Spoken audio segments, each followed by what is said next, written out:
말이 있습니다. 빈 수레가 요란하다.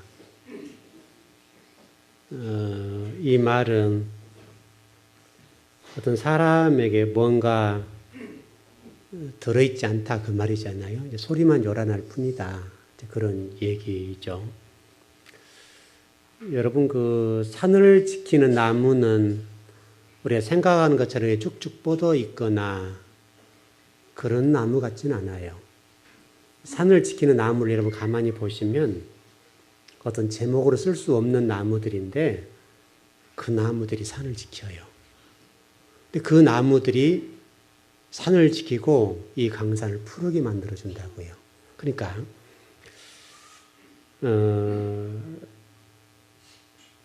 아마도 우리나라 같은 경우도 그런 것 같아요. 우리나라를 좀 대표하는 기업이 있죠, 여러분. 실질적으로 우리나라를 대표하는 기업이고 어떤 우리나라의 어떤 브랜드 가치를 높이는 그런 기업이 되어 있는데요. 근데 실질적으로 그 대기업들이 대기업이 되도록 하는 것은요, 중소기업들이 있기 때문에 가능해요. 실질적으로 모든 대기업들이 모든 제품을 다 만드는 게 아니거든요. 그 중소기업에서 하청을 주어가지고 중소기업에서 거의 만들어내요. 그것을 이제 조립하는 것은 이제 대기업에 살린다고 할지라도 실질적으로 중소기업이 튼튼해야 우리나라 대기업과 우리나라가 건강할 수가 있어요. 근데 보여지는 것은 대기업이 보여지는 거예요. 실질적으로는 그 대기업을 빛나게 하는 것은 중소기업이에요. 중소기업이 튼튼하지 않으면 대기업이 힘을 못 써요. 그러니까 우리나라 지금 구조가 조금은 지금 이게 조금 편향되어 있어요. 중소기업이 실제로 굉장히 튼튼해야 되는데 이게 조금 약해요. 그래서 조금 우리나라가 지금 이건 정치적인 문제, 경제 어떤 국가 운영의 문제인데 어떤 국가를 운영하는 사람들이 좀 미래를 내다보면서 이 중소기업들을 튼튼하게 세워줘야 되거든요. 저는 교회도 똑같다고 봐요. 여러분, 실질적으로 교회가 어떤 대형교회 중심으로 여러분 흘러가 대형교회, 한국교회를 받쳐준다고 생각을 하잖아요. 물론 그런 부분이 어떤 부분에 있어서는 큰 교회들, 대형교회들이 한국을 대표하니까요. 근데 실질적으로 한국교회를 해주는 교회는 대형교회라기보다는 중형교회, 소형교회가 훨씬 그런 부분이 강해요. 드러나지 않았을 뿐이죠. 실질적으로 빛도 없이 이름도 없이 한국 교회를 위해서 애를 쓰시는 교회와 성도와 주인들이 한 말이에요. 이번에 제가 한 4일 동안 말씀을 제가 좀 전했는데요. 오히려 제가 도전받고 제가 감동하고 돌아오는 시간들이었어요. 그러니까 시골에 계시는 어떤 성도들, 그 순수성, 여기 거리적으로는요, 여기서 시간으로 30분밖에 안 걸려요. 30분. 30분이 조금 막히면 35분. 그 정도 거리인데요. 얼마나 성도들이 순수하고 교회와 교회 사이에 연합이 이루어지고 주의 종들이 소요 예배를 폐하고 제가 말씀을 전한 데 와서 말씀을 듣게 되는 서울에서는 있을 수 없는 일들이 벌어졌어요. 그리고 주의 종들한테 얼마나 감동이 되는지 시간마다 계속해서 처음부터 끝까지 전부 메모를 다 해요. 오히려 제가 부끄럽게 되는. 훨씬 제가 마지막 날 좀 그런 얘기를 좀 드렸는데요. 사실 이번에 참석한 그 목사님과 성도들 때문에 오히려 제가 여러분을 존경하게 되었습니다. 그런 얘기를 했거든요. 왜냐하면 여러분, 주의 종들이요, 다른 예배에 가서 은혜 받는 것은 굉장히 어려워요. 왜냐하면 주의 종들은 강단에 서면 말씀은 잘하잖아요. 근데 본인이 은혜 받는 것은 굉장히 어려워요. 근데 이 목사님들 와서 얼마나 은혜를 받고 또 사모님들 와서 은혜를 받고 얼마나 그랬는지 몰라요. 참 감동스러운 부분들이에요. 그러니까 참 그 목사님들이 참 겸손하시구나. 여러분, 다른 목회자의 설교를 적는다는 것이 쉽지 않잖아요. 근데 그걸 적고 그런 걸 보면서 참 익숙치 않는 모습을 많이 봤어요.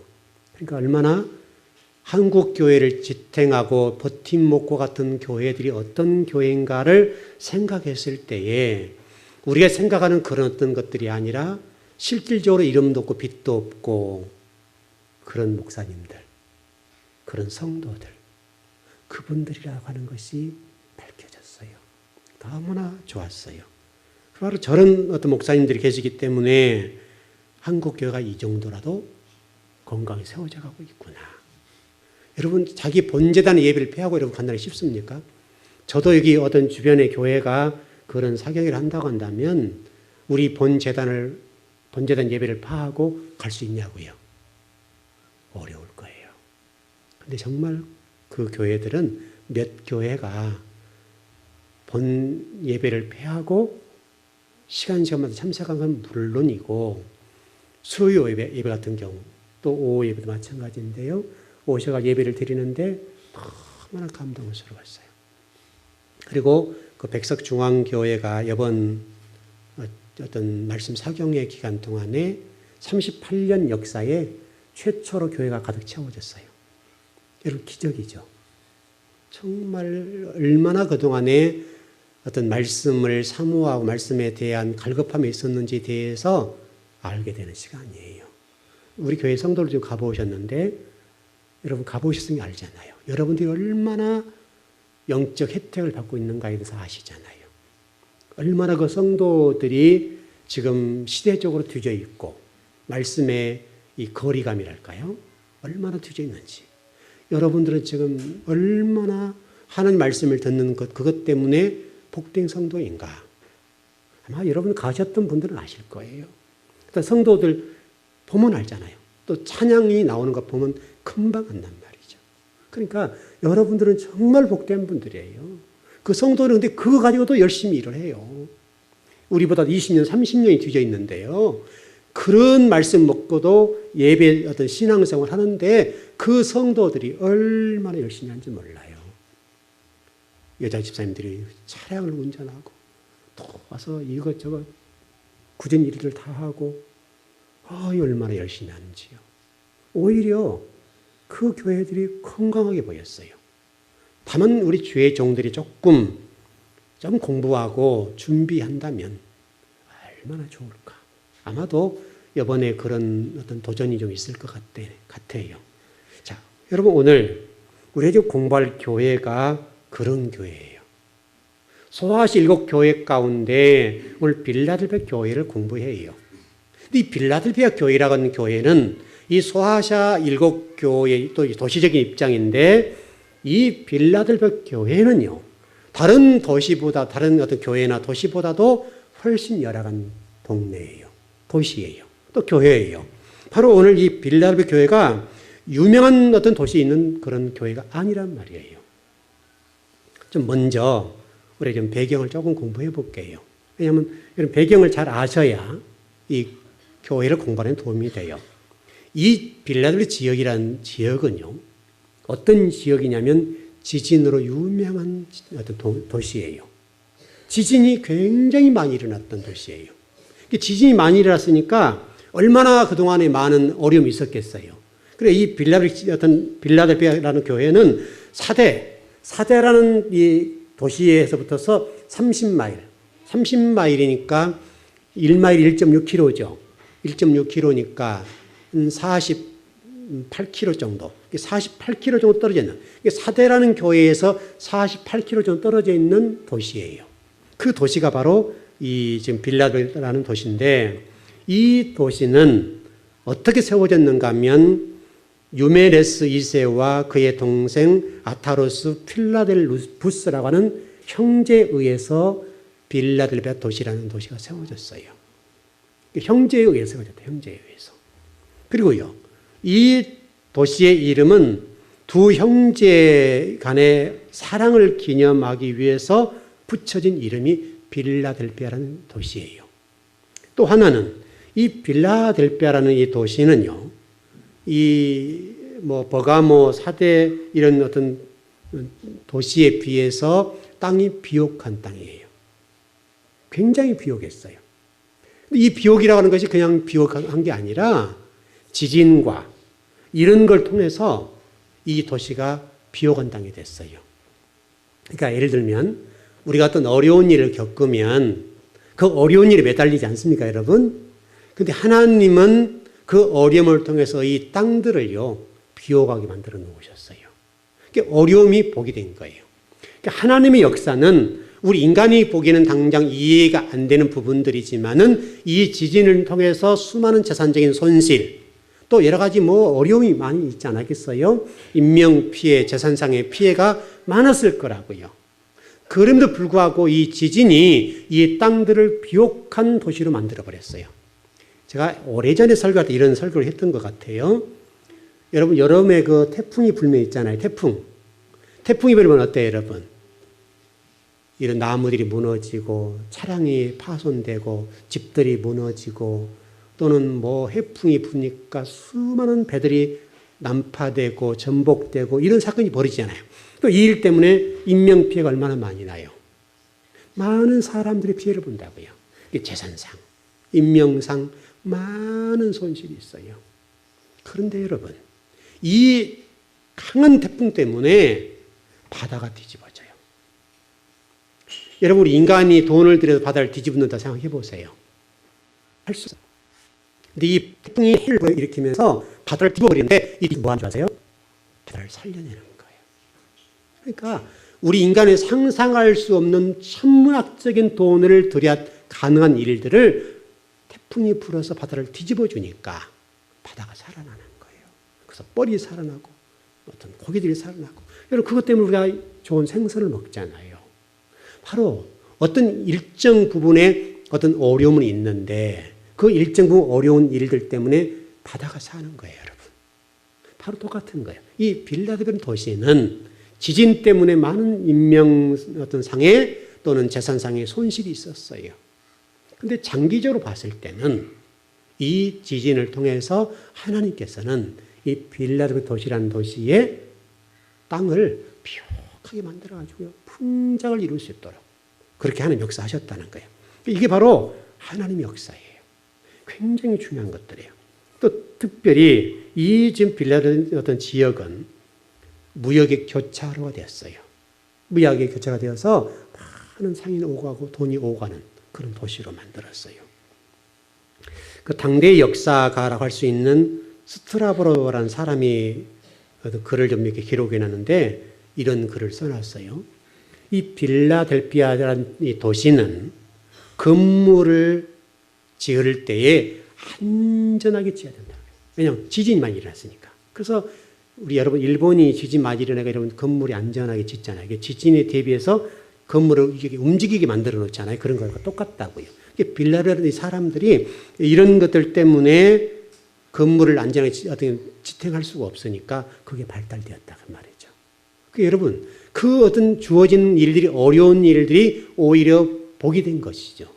그렇게 해서 이 도시가 세워졌다라고 좀 볼 수가 있고요. 어떤 한 가지는 이런 어떤 지진들 때문에 이 도시에 많은 사람들이 다른 도시로 빠져나갔다는 거예요. 그런 단점은 생길 수가 있어요. 어떻든 그런 도시고 또 종교적으로는요, 혼합 정책을 썼어요. 혼합 정책을 써서 혼합 종교예요. 혼합 종교가 무역의 통로가 되니까 그럴 수밖에 없잖아요. 그렇게 되었고요. 또 이 당시 빌라델비아 어떤 도시는 수호신이 수레 신이에요. 수레 신이 이 지역에 수호신이 됐어요. 그런 어떤 지역적인 특색이 있습니다. 그래서 나중에는 이 도시가 작은 아테네다 그랬어요. 이게 지금 빌라델비아라는 도시예요. 특이한 것은 이 빌라델비아라는 이 교회라는 관점에서 보면 이 교회가 어떻게 세워지는지에 대해서는 정확할 수가 없어요. 다만 한 가지 추론으로는 이 사도 바울이 전도하다가 이곳에 빌라델비아 교회를 세웠을 것이다. 이렇게 좀 추정을 해요. 소아시아 7교회 가운데 그럼에도 불구하고 이 빌라델비아 교회는 아주 작은 교회인데 어떤 이 역사가의 기록에 보니까 이 교회가요, 조직교회예요. 조직교회. 여러분, 조직교회라고 하는 것이 장로님들, 그 다음에 담임 목사님, 이런, 그 다음에 어떤 안수 집사님, 권사님, 집사님들, 이런 분들이 이게 계셨다는 거예요. 그러니까 특별히 조직이라고 하는 관점은 장로님 2분 이상, 그 담임 목사님, 이런 조직을 갖춘 교회가 빌라델피아 교회라는 거예요. 아주 이게 특이한 점이에요. 아주 주목할 부분이에요. 예. 제가 이번에 그 빌라델피아를 공부해 보면서 좀 말씀을 정리하면서 이런 생각을 하면서 좀 고민을 해 봤어요. 제가 이번에 백석중앙교회 가서 메시지를 전한 것 가운데 이런 메시지를 전한 적이 있어요. 시골교회 성도들이고 목회자이다 보니까요, 이런 생각해요. 우리 교회도 마찬가지예요. 수적으로 많지 않잖아, 우리가. 또 그 백석중앙교회도 많지가 않은데, 성도나 주의 종들이 이런 생각을 가질 수가 있어요. 위축될 수 있어요. 수적 열세, 또 어떤 교회 어떤 시골이라고 하는 이 일들 때문에 성도들과 주의 종들이 위축될 수가 있다고요. 패배의식을 가질 수가 있어요. 그래서 하나님께서 이번에 저를 통해서 그 교회에 전한 메시지가 뭐냐면 바로 그 부분이었어요. 두 번째는 그걸 전하게 하셨어요. 첫 번째는 주의 종에 관해서, 두 번째는 그 메시지를 전하도록 하셨어요. 그래서 저는 그걸 전했어요. 여러분도 마찬가지예요. 여러분들도 하나님의 백성으로서 살아가는 데 있어서 즐거운 교회에 소속되어 있으면서 몇천 명, 몇만 명 안 되는 교회에 섬기게 되는데, 여러분 속에 혹시라도 우리 교회는 수적으로 이래라고 하는 그런 패배주의가 없었으면 좋겠어요. 관계없어요. 하나님의 나라는 그런 것 때문에 세워지는 게 아니에요. 하나님이 그런 것 때문에 따지지 않는다고요. 성경 어디에도 그런 말씀이 없어요. 우리는 대형교회, 소형교회 얘기합니다만은 그것은 니무롯의 힘의 논리예요. 니무롯이 그랬잖아요. 니무롯. 유명한 자, 성공한 자, 네피림, 스타, 이걸 원한단 말이에요. 교회들도 지금 그렇게 가는 거예요. 그래서 우리 주의 종들도 스타병에 걸려버리면요, 그거 헤어날 수가 없어요. 여러분, 교회는 대형교회, 소형교회, 그게 하나님 앞에는 의미가 없는 거예요. 하나님은 대형교회나 소형교회 그런 관점을 보질 않으세요. 하나님 앞에 진실된가, 하나님과 바른 관계를 맺는가, 하나님 말씀대로 사는가 못 사는가, 여기에 초점을 두는 것이지 숫자가 아니란 말이에요, 여러분. 만약에 우리 교회 하나님이 기뻐하신 쪽 그쪽에 있다면 그렇게 제가 목회했을 거예요. 성도를 끌어모으는데 초점을 모으고 교회를 세웠을 거라고요. 근데 하나님은 그게 아니란 말이에요. 지금 시대 진짜 하나님의 교회는요, 소수의 정말 성도들을 진리 말씀을 바르게 훈련시켜서 하나님이 기뻐하시는 성도를 만들어내야 된다고요. 그게 중요한 문제예요. 그게 중요한 문제예요. 그러니까 여러분, 어떻든 그런 문제들 때문에 여러분 속에 어떤 패배주의요, 그게 없었으면 좋겠어요. 여러분 당당하시게. 여러분이 있기 때문에 한국교회가 지탱할 수도 있어요. 하나님께 저와 여러분의 신앙을 보시고 즐거운 교회가 지향하는 바가 하나님의 말씀 훈련된 교회잖아요. 그런 교회 때문에 혹시라도 하나님이 우리 교회 대한국을 지탱할 수도 있어요. 여러분 거기에 대해서 그런 여러분 마음을 가지셔야 돼요. 중요한 것은 하나님과의 어떤 관계에 있는가. 하나님 중심적으로 가는가 못 가는가. 하나님 말씀대로 사는가 못 사는가. 말씀을 사랑하는가 그렇지 않는가. 하나님을 마음과 뜻과 정성을 다해 사랑하는가 그렇지 않는가의 중요한 문제지 우리가 숫자의 문제가 아니라 이 말이죠. 그런 논리라고 한다면 제가 다른 교회 성도 뺏어오겠어요. 어떤 수단과 방법을 동원해서라도. 여러분 그런 거 아니잖아요, 여러분. 하나님 나라는 그런 게 아니에요. 근데 우리는 이 니무롯의 어떤 힘의 원리나 논리가 적용되어서 교회가 그렇게 돼야 된다고 생각해요. 여러분 그것은 교회라고 볼 수가 없어요. 그것은 하나님의 말씀이 아니에요, 여러분. 그런 논리를 한다면 우리가 그렇게 해야죠, 여러분. 만일에 교회가 돈이 많아야 된다라고 생각하면 한국은을 틀어버려야죠, 여러분. 여러분 그런 논리 아닙니까, 여러분? 그런 건 아니에요, 여러분. 근데 실질적으로 여러분 칭찬받은 오늘 빌라델피아 교회를 보면 나중에 계속 공부하겠습니다만은 빌라델피아는 아주 소수에 모인 성도인데 하나님 칭찬받았잖아요, 여러분. 그러니까요. 이 소아시 7교회 가운데 대형 교회 같은 이 라오디아 사대교회나 에베소 교회 같은 경우는 다 책망받았다고요. 대형교회 잘못됐다는 거 여러분 아닙니다. 여러분 혹시 오해하지 않길 바라요. 대형교회도 하나님 중심적으로 가면 하나님의 사랑받는 교회예요. 하나님 말씀대로 가면 하나님 사랑받는 교회예요. 문제는 하나님 말씀대로 안 가면 이란 전제예요. 여러분 그것을 잊지 않았으면 좋겠어요. 이 빌라델피아 교회라는 교회는요. 12절의 말씀 보니까 이런 말씀이 있어요. 이기는 자에게는 그 사람 위에 새 이름을 기록한다. 그러니까 지진이 많이 일어났던 도시이니까 여러분 새 이름을 준다고 하는 이 말 알아들어요. 무슨 얘기냐면 제가 중간에 좀 생략하고 넘어가는데 당시에 이 빌라델피아라는 이 도시 이름이요. 바뀐 적이 있어요. 바뀌었다가 다시 빌라델피아 교회라는 이 도시라는 이름을 바뀐 적이 있어요. 그러니까 이 지역 사람들은 이름이 바뀐다는 이름의 의미를 잘 안단 말이죠. 이름의 의미. 그러니까 이름이 의미하는 것을 잘 알기 때문에 이 사람들은 새 이름을 준다는 말을 잘 이해했다고요. 자, 조금씩 들어가 보죠. 이 빌라델피아 교회는요. 다른 교회, 다른 소아시 7교회에 주신 메시지가 조금 달라요. 여기 보니까 요한계시 1장에 볼 수 있었던 예수 믿은 환상에 관한 말씀이 기록된 적이 있었잖아요. 그 특징들이 요즘 사용되는 부분인데 이런 거예요. 빌라델피아 교회는요. 예수님은 거룩한 분이요. 진실하신 분이요. 다윗의 열쇠를 가지신 이라고 소개하고 있다고요. 주목할 부분이에요. 여러분 우리의 신앙생활에 있어서 핵심이 뭐예요 여러분? 예수 그리스도시죠. 바로 이 빌라델피아 교회를 향해서 바로 예수님이 누구신가에 관해서 구체적으로 자세하게 설명하고 있다는 거예요. 지금 우리 신앙생활에 예수님 빠져버린 게 문제잖아요. 예수 그리스도 빠진 게 문제인데 이 빌라델피아 교회는 세 가지를 언급해 분명히 하고 있어요. 자, 오늘 공부할 내용은 첫 번째 거룩이라는 관점에서 좀 공부를 해보려고 그래요. 여러분 예수님은 오늘 말씀하고 있는 거룩하고 진실하신 이 라는 단어로 되어 있는데 이 헬라어를 보니까요. 하기오스 알레시노스라는 단어예요. 무슨 얘기냐면 예수 그리스도가 진짜 거룩한 분이다. 진짜 거룩한 분은 예수 그리스도밖에 없다. 참 거룩하신 분은 예수 그리스도시다. 그런 내용이에요. 이 말을 요한계시 1장 5절에 보니까 충성된 정의제라는 말과 이렇게 연결되어 설명된 적이 있어요. 자, 1절에 믿음이라는 단어를 설명드린 적이 있지요. 믿음. 에무나라는 단어를 설명드린 적이 있지요. 에무나라는 단어를 설명드린 적은 여기 지금 충성된이라는 헬라어들은 피스토스예요. 그리고요. 진실이라는 단어는 알레시노스예요.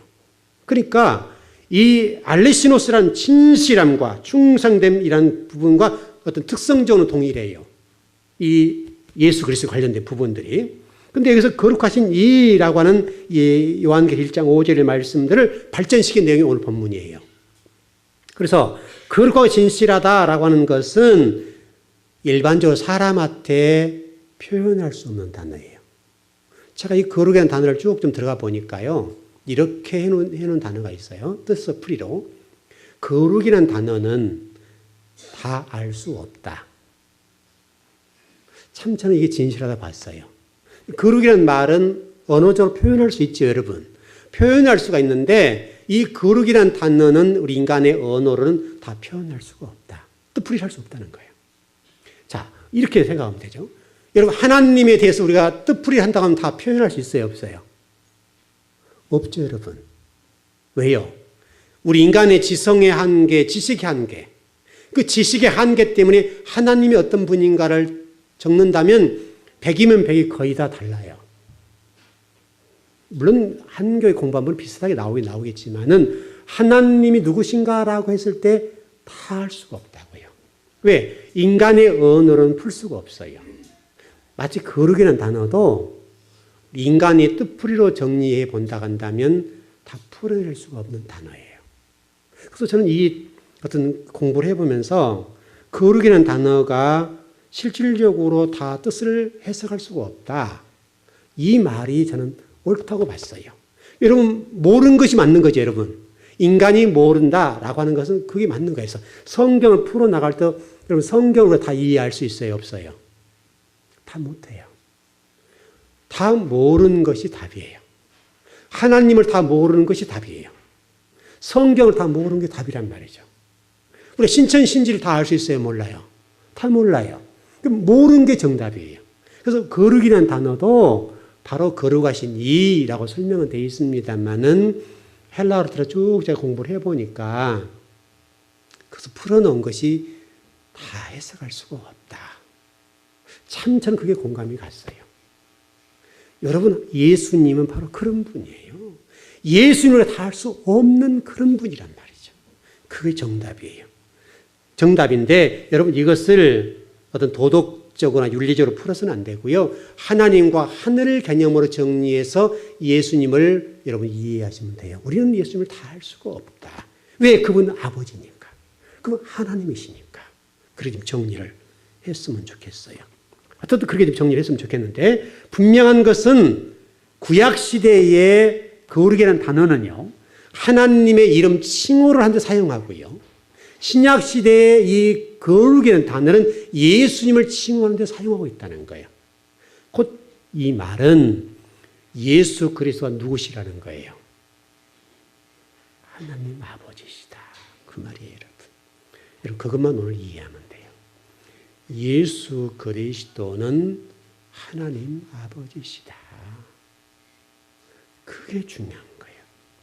우리가 좀 예수님을 이해할 때 우리가 어떤 소유하거나 우리가 어떤 손에 움켜주는 편이나 내가 어떤 조절할 수 있거나 내가 그분을 내 마음대로 부리거나 내 종처럼 사용하는 그런 분이 아니라는 거예요. 지금 우리 기독교의 문제가 뭐예요, 여러분? 예수님을 내 손 안에 넣고 내 마음대로 할 수 있다는 이것이 잘못이에요. 예수 그리스도는 하나님이세요. 예수 그리스도 하나님이시기 때문에 저와 여러분이 함부로 대할 수 있는 그런 주님이 아니세요. 그 예수 그리스도를 믿는 사람을 누구라고 그래요? 성도라고 그래요. 성도. 성도라는 말을 뭐라고 표현하는가 하면 하나님의 거룩을 갈 때 사용하는 하기오스라는 단어를 통해서 정리를 해요. 그러니까 하기오스라는 단어와 성도라는 단어가 어근이 같아요. 어근이요. 하나님이라고 하는 거룩하신 하나님을 표현하는 이 하기오스라는 단어가 성도라는 표현하는 이 단어와 어근이 똑같다고요. 그럼 저와 여러분이 신앙생활하는데 어떻게 해야 될지 아시겠죠, 여러분? 하나님 대신 예수 그리스도가 걸어가신 그 길을 걸어가는 삶. 그 삶을 하나님이 살아라는 거예요. 그 삶을 살아낼 때 우리를 성도라고 그래요. 성도. 여러분 성자는 여러분 누구에나 붙일 수 있는 단어가 아니에요. 살아있는 사람, 인간적 욕심에 붙일 수 있는 단어가 아니에요. 바로 이 사람들을 성도라고 부른다라고 좀 정리할 수가 있어요. 이 빌라델비아 교회에 실제로 나와 있습니다만은 진짜 거룩하신 이가 예수 그리스도입니다라고 지금 빌라델비아 교회에게 메시지를 전하고 있다는 거예요, 여러분. 그것을 우리가 좀 주목해. 그리고 이 본문에 뭐라고 되었습니까? 그 예수 그리스도, 진짜 참 그리스도 되신 그분께서 열면 닫을 사람이 없고 닫으면 열 사람이 없다. 그리고 그분이 뭘 가지고 있냐? 다윗의 열쇠를 가지고 계신다. 이렇게 지금 설명하고 있다고요. 이 단어는요. 이사야서 22장 15절과 20절, 24절의 말씀을 인용한 말씀이에요. 좀 읽어드리겠습니다. 이사야서 22장 15절의 말씀 보면 이런 말씀이 있어요. 주 만군의 여호와께서 가라사대 너는 가서 그 국고를 맞고 궁을 차지할 샘날을 보고 이르기를 20절, 24절이요.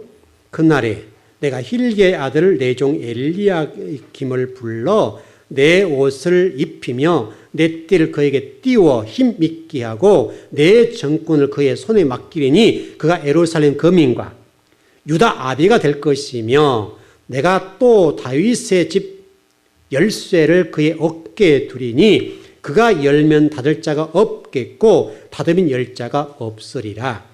못이 단단한 곳에 박힘 같이 그를 견고케 하리니 그가 그 아비의 집의 영광의 보좌가 될 것이요 그 아비의 집의 모든 영광이 그 위에 걸리리니 그 후손과 족속되는 각 작은 그릇 곧 종지로부터 종아리까지니라. 여러분 잘 이 본문을 정리해야 되겠는데 이 본문의 말씀은 히스기야 왕 때 얘기예요. 히스기야 왕 때 셈나라고 하는 사람이 있었어요. 이 사람이 뭐 하는 사람인가 하면 유다의 국고를 맡은 사람이에요. 여러분 힘이 있어요 없어요? 국고요. 나라의 모든 동꾀를 맡는 사람이니까 힘 있는 사람이란 말이죠. 근데 이 사람이요. 하나님의 책망을 받는데 저주를 받는 건데요. 자기 묘실을 자기 무덤이요. 자기 무덤을 치장하고 쉽게 설명하면 엄청나게 치장했던가 봐요. 그러니까 국고 맡은 돈을 나라와 국가를 위해 쓰지 않고 물론 썼겠지만은 그 돈과 일부를 빼내서 자기 무덤을 치장했다고요. 하나님께서 이 셈나를 그것 때문에 저주하셨어요. 그리고 그 모든 권세를 누구에게 주겠다고 얘기하는가 하면 엘리야김이 주겠다 그렇게 말씀하고 있어요.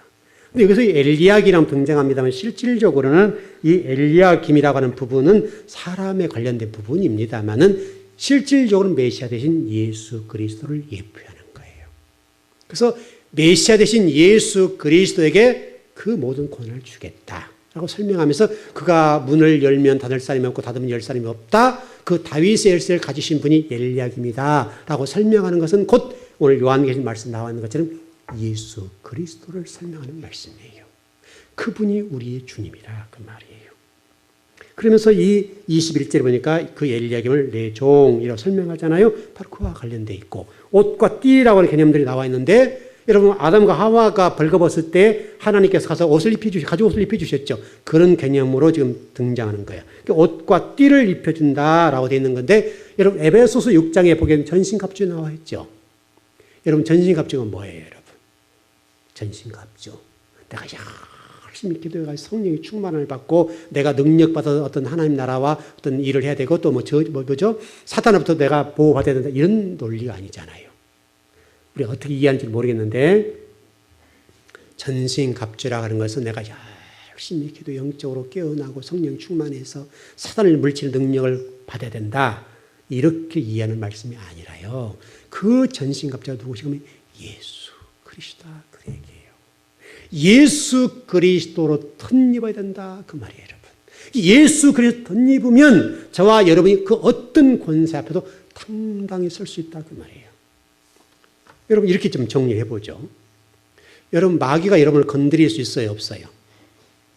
못 건드리죠. 못 건드리죠. 근데 실질적으로 마귀에는 여러분의 권세가 있어요 없어요? 훨씬 있어요 여러분. 훨씬 있어요 여러분. 여러분이 생각보다 훨씬 마귀를 강해요. 왜냐하면 마귀가 여러분 처음에 처음 태동 장소랄까요? 처음에 그가 거했던 장소가 어디예요 여러분? 하나님과 함께 있었다고요 여러분. 하나님과 함께 하는 자리에 이 마귀가 여러분 천사장이 변한 거 아시죠? 그러니까 여러분 마귀가 대단한 존재라는 거예요 여러분. 대단한 존재. 여러분이 상대할 수 있는 대상이 아니에요. 그럼에도 불구하고 마귀가 여러분의 꼼짝 못하는 이유는 왜 그래요 여러분? 왜 그러겠습니까 여러분? 예수 그리스도. 그 예수 그리스도로 여러분이 옷을 덧입었기 때문이라 그 말이에요 여러분. 여러분이 마귀에 여러분 이길 수 없어요 여러분. 예수 그리스도 여러분에게 덧입혀 주신 거예요. 그분이 우리 주님이세요. 여러분이 그러기 때문에 마귀 앞에 당하지 않고 사는 거예요 여러분. 여러분들이 마귀를 대적할 수가 없어요.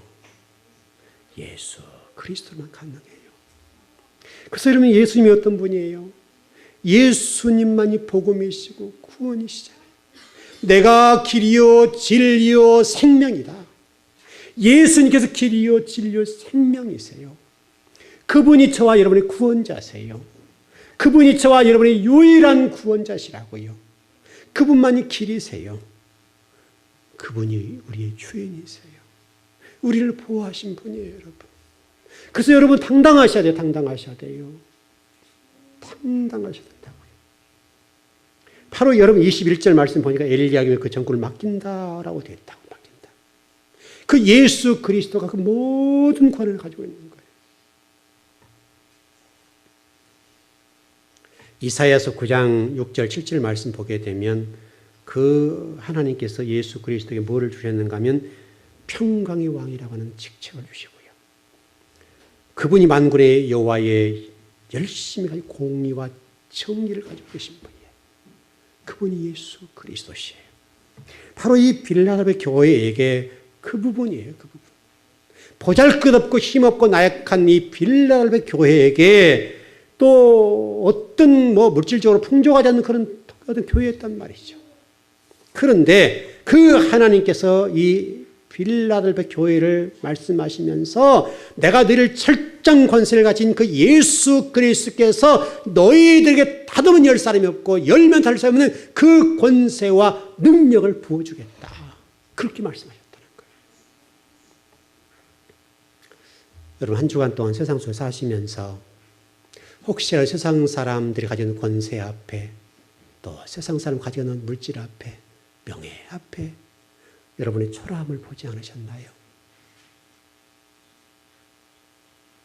그 초라함 바라보지 마시고 철장 권세를 가지시고 열면 닫을 사람이 없고 닫으면 열 사람이 없는 그 예수 그리스도가 여러분의 길과 진리와 생명 되신다고 하는 사실을 말씀하시면서 내가 너에게 그렇게 보호해주고 내가 너를 강하게 해줄 것이고 너 좌절하지 말고 낭망하지 말고 절망하지 말고 나를 바라보라. 이렇게 말씀하시는 거예요, 여러분. 바로 빌라델비아 교회에게 그 메시지를 전하시는 거예요. 너희들 세상 사람을 볼 때는 초라하고 보잘것없는 교회이지만은 내가 철장 권세를 가지고 열면 닫지 못하고 닫으면 열 수 없는 그 권한을 가진 내가 너희들을 알고 내가 너희들을 보여주고 내가 길이고 진리고 생명이다. 그러니 나만 봐라. 그들 보지 말라는 거룩의 본체 되신 예수 그리스도를 바라보십시오. 세상 사람들 앞에 여러분의 작아짐과 물질의 부족한 어떤 일들 때문에 어떤 명예나 권세의 부족함들 때문에 내 자신을 바라볼 때 나약하고 이렇게 무능력하고 이렇게 힘이 없고 이렇게 좌절할 수밖에 없는 절망할 수밖에 없는 내 자신을 바라볼 때 넘어질 수 있지만은 주님이 여러분과 함께 하시고 그 주님께서 여러분과 통행하시기 때문에 넘어지지 말고 절망하지 말라는 거예요, 여러분. 세상으로는 셈할 수 없는 만왕의 왕 되신 그 예수 그리스도가 여러분의 주인이시고 메시아 되신다고. 그 예수 그리스도를 바라보라고 그분의 옷을 덧입게만 하는 마귀도 우리에게 꼼짝 못하고 그 어떤 권세도 여러분에 범접하지 못한다는 거예요, 여러분. 그게 빌라델비아 교회에 주신 희망의 메시지예요. 소망의 메시지, 비전의 메시지예요. 여러분 세상 속에 사시면 혹시라도 그런 일들 때문에 낙심하고 절망하고 때로는 내가 이렇게 살다가 어떻게 이렇게 될까라고 하는 정말 미래에 대한 소망과 비전을 잃어버린 여러분, 그 소망을 잃지 마십시오. 비전을 결코 잃지 마십시오. 하나님이 여러분을 포기하지 않는 한은 여러분 절대 넘어질 수가 없습니다. 절망해서도 안 됩니다. 낭망해서도 안 됩니다. 힘을 내시고 일어서십시오. 그리고 도전해 가십시오. 왜냐하면 우리 주님이 우리 아버지시니까요. 그 주님이 이 시간 오셔서 빌라델비아 교회를 통해 말씀하신 것처럼 지금 부족한 종의 입술을 통해서 여러분에게 말씀하고 계시기 때문에 그렇습니다. 그 예수 그리스도를 바라보시고 소망 가운데 미래를 향해 도전해 가길 바랍니다. 예, 기도하겠습니다.